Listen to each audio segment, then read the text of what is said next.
All right, so you've reached the end of Chord County. It's time for the master summary. You've learned major triads, minor, dominant, diminished, sevens, ninths, 11s, 13s, altered chords. JP and myself have taken you through the world of chords. You have just about everything you need to be prepared in this gospel music genre, even jazz, blues, the other styles as well. They all borrow from this same pot. So let's go to the keyboard, and I'm just going to do a master summary. I'm not going to explain them again, just real brief descriptions to make sure you got everything, because I know we covered a lot. So I'll be in the key of C. We'll start with our major chord. Now there's several ways to do it. We covered the number system. You could do 1, 3, 5 and be done. Any scale, 1, 3, 5. You could also do whole steps and half steps, major third on the bottom, which is 4 half steps, minor third on top, which is 3 half steps, and that's another way to figure it out. We studied the minor triad. Easiest way for me to do this is to take that third, which is this E in the middle, and to just flat it a half step. Very simple. And that gives you C, E flat, and G.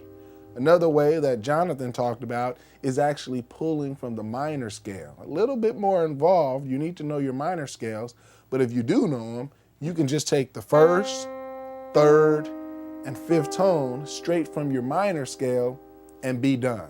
So 2 ways.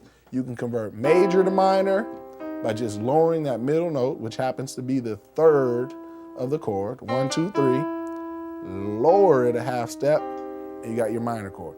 That is the foundation. That creates all the other chords. From here, we studied the diminished chord. Now we learned you could take this minor chord and you could simply lower your fifth. You got to be good with numbers in this game. The fifth is G in this chord. C, D, E, F, G. That's the fifth tone. We're just lowering it to G flat.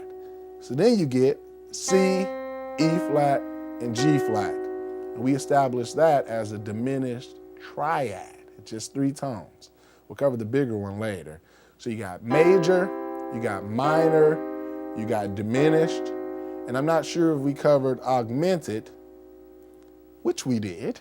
So you're going to take the C major chord, and instead of lowering the fifth tone, like we did, and the third tone, of course, you're going to start with the major chord, and you're going to sharp the fifth tone. So it's going to give you a more open sound, different type of sound. And that's C, E, and G sharp. So those are your basic qualities: major, minor, diminished, augmented. Those are your qualities. From there, we study 7th chords. So that's where you build upon the triads you already know. If it's going to be a major something, well, you're always going to start with that major triad.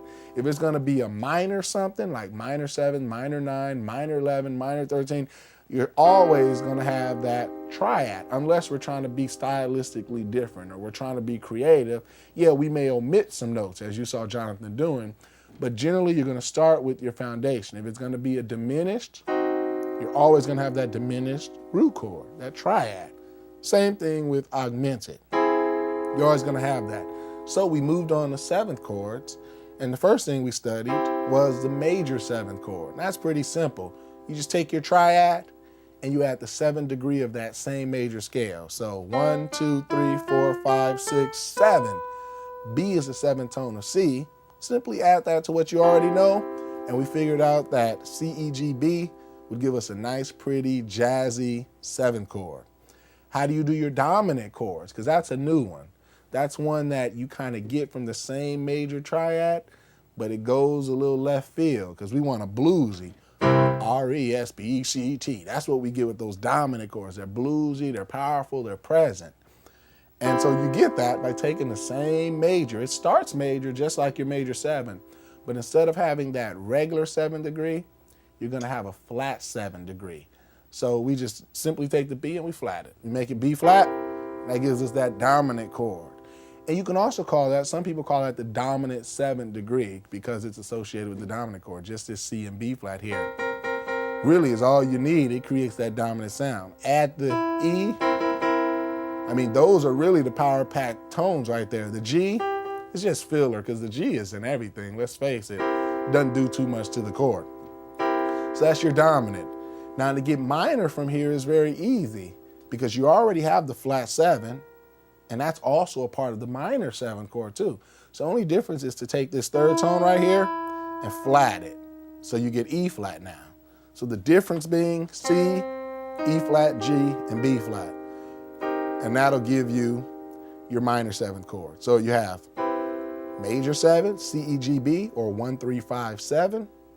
You got your dominant 7, which is C, E, G, B flat, or 1, 3, 5, flat 7. And then you have your minor 7, which is 1, flat 3, 5, and the flat 7. You can also do what JP said and take every other note of the minor scale. If you're good with minor scale, it's a straight 1, 3, 5, 7, not of the major scale, but the minor scale.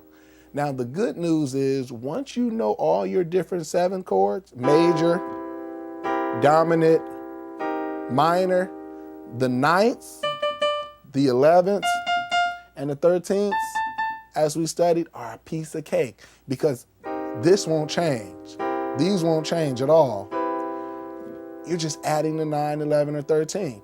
And as we established, the 9 is really like the second tone of the scale because all we're doing is 1, 2, 3, 4, 5, 6, 7, 8, 9, 10, 11, 12, 13. That's all we're doing is we're extending the scale out. So had we not started all over, this would have been a 2. The 9 would very well be 2, if we wanted to start all over.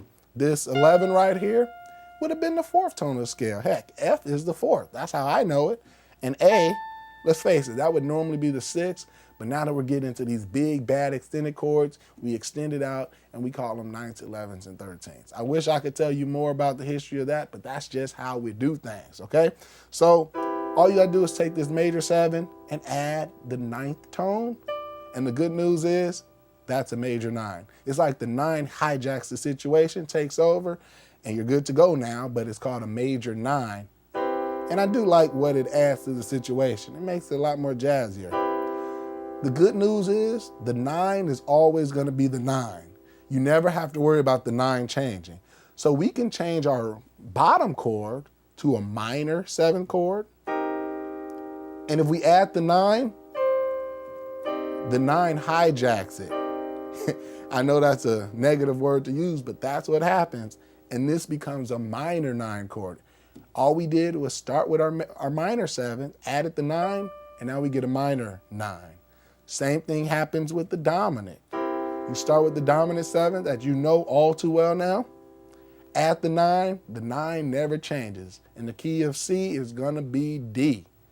Add that 9, and now you got yourself a C dominant 9. If you wanna be cool, you could just say C9, that's for short.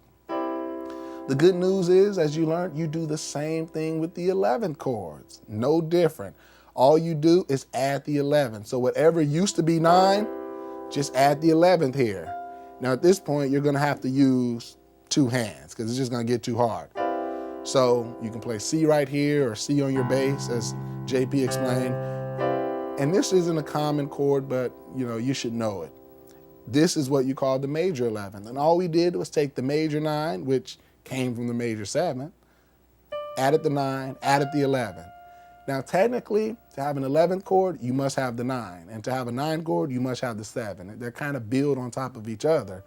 Or otherwise, you would simply say omit. That means to leave out. So I can have a chord and leave out one of these other degrees if I want to, but I need to specify that.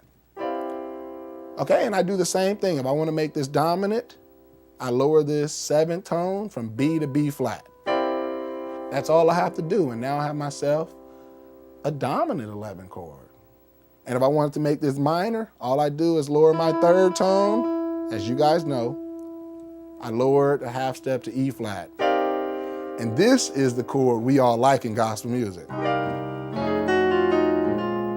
That's a very popular one.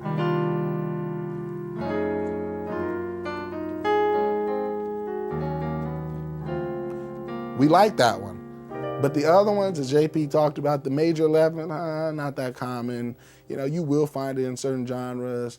The dominant 11, again, I think it's that tension between the F and the E. We talked about that. Those clash. So obviously, sometimes, you know, you're playing the F alone and no E. That'll work. You have to omit some things, as we talked about. I won't repeat that stuff.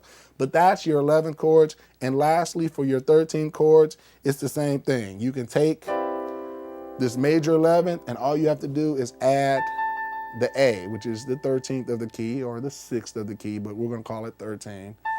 And that creates a monster of a chord. Now you need to scoot everything over. Look how many fingers. Now obviously you don't play that as is. That's one of those things you gotta play differently, as JP said. But for the purposes of understanding how these are structured, is basically your regular major 7th with the added 9, added 11, and added 13th. The one that is common is the dominant 13th chord, and that's gonna give us that chord. But like JP said, oftentimes you don't even want that third in there. We omit the third, and it gives us a bigger gospel chord. And oftentimes the 5th tone as well. So you get this chord, you know. And then oftentimes the other inversion is, instead of playing the 11th, you omit that and bring the 3rd back. But you don't want this 11 and this 3rd in the same chord. You know? That's what really makes things awkward. So it's either one or the other. You're either gonna take this out and play B flat, D, F, and A as we studied, or take the F out and play B flat, D, E, and A. So now we have an E. It's the difference between this F and E. And oftentimes in gospel music, you will even resolve down. You can go from the F to the E, like in praise songs. You know, a lot of people. So you'll hear movement, but not really at the same time. And then the last chord was the sharp 9, sharp 5. And it had its base in the dominant chord. So it's basically a dominant chord, but what we do, and I'll play it up here, is we take the 9 and we sharp it. So instead of going C, E, G, B flat, D, we go C, E, G, B flat, D sharp. Now that's just part of the alteration, because to alter means to change the chord. You're gonna be lowering and raising stuff. You're not gonna go with the normal chord as we've just learned. So we've already sharped the 9. Now we need to sharp the 5. What's the 5th of this key? It's that G. We're gonna sharp it. And so you get yourself a chord that looks like this. So you have your, that's how it looks. You got C, E, G sharp, because we're sharping G, B flat, and D sharp. And that's a good passing chord. We do it. That's one of those kind of chords. You could do that as well, but you'll learn that in Pattern Paradise. And then the last alteration you learn is pretty much the same chord, but instead of taking this D right here and sharpening it to D sharp, we actually flatted it, giving us a flat 9 sharp 5 chord. So, and that's pretty much the same purpose as the other chord. It just depends on what your melody is doing as you learn. You know, it just depends. So I've summarized for you the major triads, the 7ths, the 9ths, the 11ths, the 13ths, the minors, the diminishes, the dominants, the alter chords. You got it all here. You got the step-by-step instruction, but you also have the 10-minute summary. Whichever one works for you, learn these chords, master these chords, try to take them up to all 12 keys if you understand the concept of transposition. If not, wait on the future DVDs. I'm Jermaine Griggs, and remember, if you can hear it, you can play it.